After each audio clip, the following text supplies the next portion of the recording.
Bonjour et bienvenue sur Radio USB Tennis. Alors aujourd'hui nous recevons deux de nos dirigeants, notamment le vice-président Denis Lafargue. Bonjour Denis.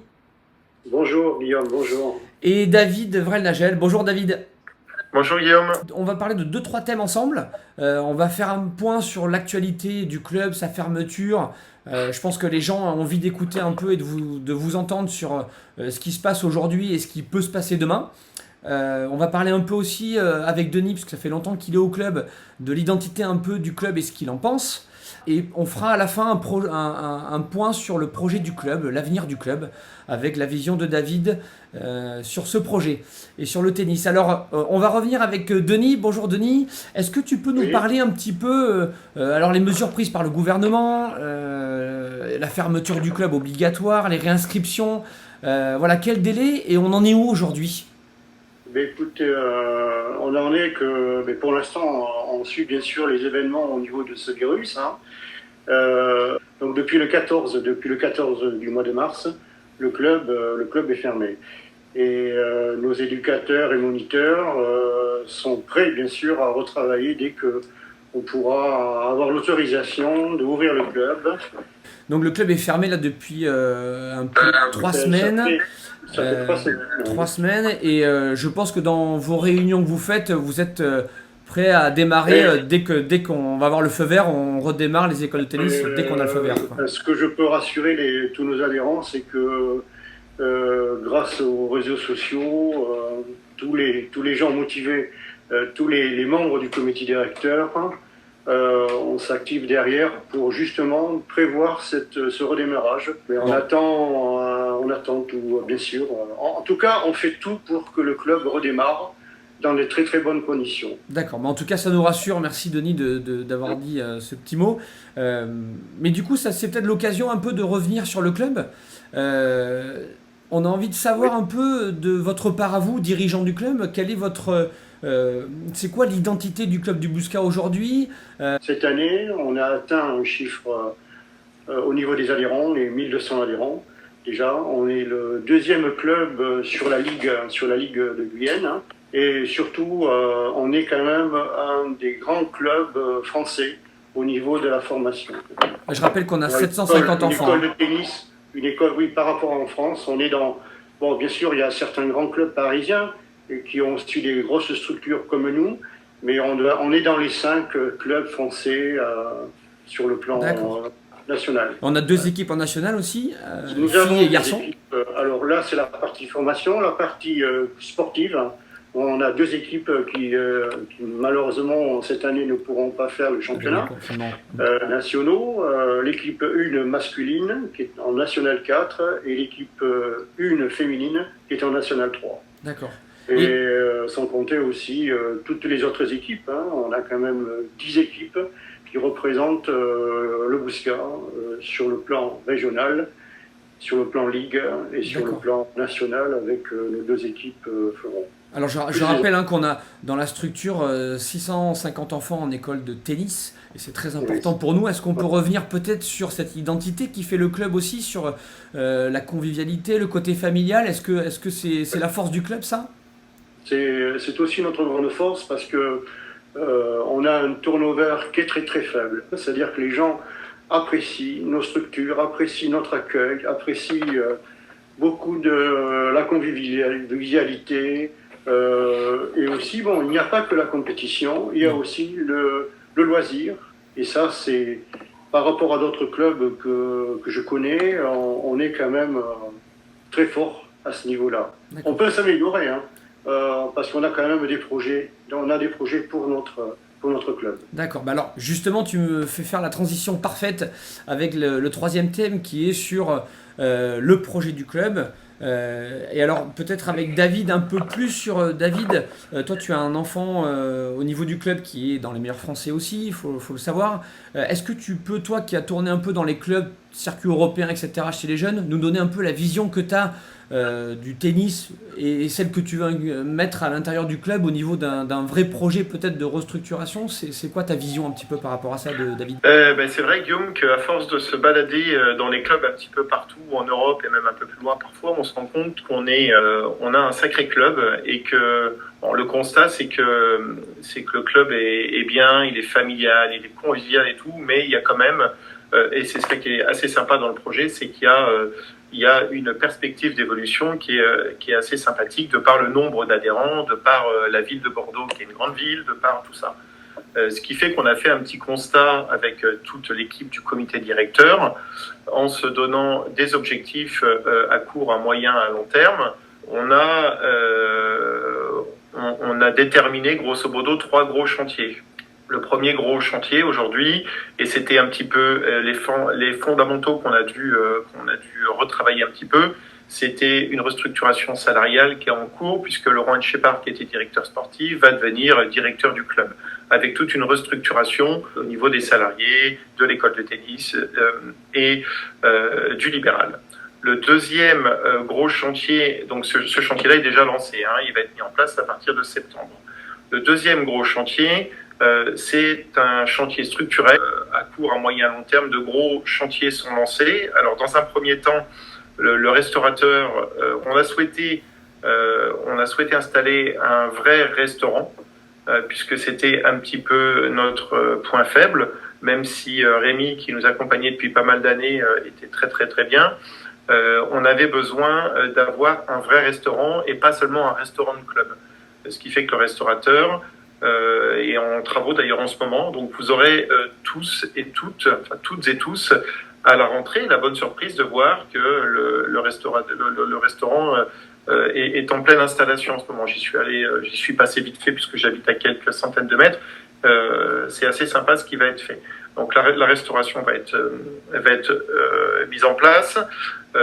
On a un projet éventuellement avec la mairie, c'est un gros chantier à la rentrée de paddle. Alors j'en dis pas plus puisqu'aujourd'hui il y a rien de fait du tout, mais c'est quelque chose qui nous plairait. En tous les cas, c'est un souhait de la mairie, donc on espère qu'ils vont le faire avec nous. On a un projet également de restructurer toutes les parties communes du club, tout simplement parce que ça a besoin d'être paysagé et ça commence à être un petit peu ancien. On a un projet d'installer une salle de fitness, cours collectif, étirement, pour offrir un service supplémentaire à tous les adhérents, puisqu'aujourd'hui les gens, nos adhérents, qui nous regardent là probablement, ne viennent plus que pour faire du tennis, mais vont vouloir également faire un petit peu de cours collectif, faire un petit peu de vélo, de step. Et puis nos enfants, parce que c'est un petit peu le cœur et l'ADN de notre club, nos enfants, les jours de pluie, ont besoin de faire des étirements à l'intérieur dans une salle, ce qui nous manquait un petit peu. À court terme également, je crois, Denis, confirme-moi, on a aussi le projet de rénover tout ce qui est partie lumière. On pêche un petit peu là-dessus ces derniers temps. Alors ça paraît pas, c'est pas trois ampoules, mais ça, Denis est bien placé pour nous le dire. Il faut savoir que chaque terrain, je crois que c'est un budget à peu près de 20 000 € par terrain. Alors faites le calcul par terrain, ça représente un peu d'argent quand même. Oui. Remplacer, si je peux intervenir Bien au sûr. niveau de la partie technique, c'est remplacer nos lampes traditionnelles que nous avons sur 10 cours sur 11. Il n'y a que le cours numéro 8 qui est éclairé avec des LED. Remplacer le plus rapidement possible, mais ça demande aussi un investissement, nos lampes traditionnelles par des lampes LED. D'accord. Mais ça rejoint un petit peu. Alors, Vas-y David, vas-y. J'allais dire à plus long terme, donc là le problème de la lumière, c'est pas un petit problème, puisque c'est un budget à plus de 150 000 € de changer la lumière sur l'ensemble des terrains. Et à plus long terme, l'idée serait de remplacer les 3 bulles par des terrains couverts et éventuellement de semi-couvrir 2 autres terrains pour améliorer un petit peu notre capacité qui est parfois un peu limitée par temps de pluie, quoi. D'accord. Mais voilà. en tout cas, sur ce que tu viens de dire, David, et Denis aussi, ça rejoint un petit peu l'interview et le message qu'avait donné le président de la fédération sur lui, comment voyait-il l'avenir un peu du tennis, où il disait qu'il fallait se diversifier un petit peu, qu'il y avait le tennis, mais il y avait aussi le côté restaurant que tu disais, David, le paddle, le fitness, etc. Et que les gens, quand ils viennent dans un endroit, ils aient le plus d'activités possible, et ça rejoint un peu son message, quoi. C'est ça que tu veux dire un peu, David, là-dedans? Oui, c'est ça. Et puis bon, le problème, c'est que tout ça va s'accompagner, puisque le troisième, on va dire, axe d'amélioration du club, c'est tout ce qui est communication. Et là, pour le coup, Guillaume t'en fait partie, puisqu'on a lancé, depuis une petite année maintenant, on s'est lancé un peu sur les réseaux sociaux, ça marche pas mal. Et puis, on voudrait également améliorer tout ce qui est relations presse et compagnie, pour monter un petit peu l'image du club au niveau local, mais également au niveau national. Et une fois que tout ça, ça sera mis en place, une fois que tous les chantiers seront lancés, ça sera bien plus facile d'améliorer encore notre école de tennis, d'améliorer notre accueil des partenaires avec qui on a un gros chantier également à lancer. Et puis, on va continuer sur cette lancée pour tout ce qui est compétition et compétition au niveau local, au niveau national et au niveau international. Un petit mot, messieurs, parce que je sais, on va bientôt se quitter. Est-ce que vous pouvez nous dire un petit mot? Il y a l'Assemblée Générale bientôt, parce que le confinement fait qu'on n'a pas pu faire notre Assemblée Générale. Je sais qu'il y a du renouveau aussi au niveau du comité directeur. Est-ce que vous pouvez dire un petit mot sur les dates, peut-être? Sur le plan prévisionnel, on a prévu de faire notre Assemblée Générale pour le 15 mai. D'accord. Exactement, 15 mai. Mais pour l'instant, on ne sait pas dans quelles conditions on pourra faire cette Assemblée Générale. L'idéal, ça serait que l'on fasse une Assemblée Générale normale, on va dire, avec la présence de tous nos adhérents. Et je pense pas que ça soit réalisable, donc on envisage de faire une Assemblée Générale par les réseaux sociaux. D'accord. Et on pense à YouTube, je pense à YouTube qui nous permettrait d'avoir la possibilité de faire réunir le plus possible. On enverra de toute façon tous nos rapports, tous les rapports qu'on va envoyer à tous nos adhérents pour faire la préparation de cette assemblée. D'accord. Du coup, David, ça s'appelle comment? C'est YouTube, David, tu disais tout à l'heure? En fait, on est en train de mettre en place. On se laisse encore 15 jours pour mettre le process en place, mais a priori, on devrait, n'importe qui va pouvoir suivre et intervenir sur les questions-réponses sur YouTube directement. D'accord. Hein? Ok. Voilà, mais tout le process va être envoyé par mail à tous nos adhérents. Ils vont comprendre exactement. Ça devrait être assez simple, assez innovant, mais assez simple. Non, mais c'est bien de le dire comme ça, voilà, en direct, parce que ceux qui nous écoutent savent qu'il va y avoir une assemblée générale autour du 15 mai et qu'ils vont recevoir par mail la connexion pour participer à l'assemblée générale. Et ils vont pouvoir, a priori, ils vont pouvoir voter par une application totalement anonyme. Ils vont pouvoir voter par une application où on va ressortir directement le résultat des votes. D'accord. Enfin, voilà, quelque chose d'assez innovant finalement pour une association. Sachant que cette année, vous le savez très bien, c'est une assemblée générale élective où on a un renouvellement de notre comité directeur. Tout à fait. Et du coup, Denis, pour finir, est-ce que tu peux nous dire alors du coup qui va être trésorier, etc. Tu dois savoir, toi, tu connais un peu tout le monde. Tu peux nous dire un petit mot là-dessus? On peut avoir des pistes un peu ou pas? Non, les listes, on se connaît un peu, on sait déjà un peu. Bon, et normalement, il y a 15 postes et nous sommes 13 candidats. Donc, on sait très bien les personnes. Et on sait un peu les tendances des gens, ils se sont déjà un peu positionnés dans ce futur comité directeur. On n'aura pas de nom ce soir, c'est ça que tu veux dire, Denis? Non, on n'aura pas de fuite, non? Par contre, je profite de cette interview quand même pour remercier les personnes qui ont participé aux différentes assemblées générales et aux différents comités directeurs les années précédentes. Moi je suis un peu ancien, mais je sais certains, ça fait plus de 25 ans, y compris l'ancien, M.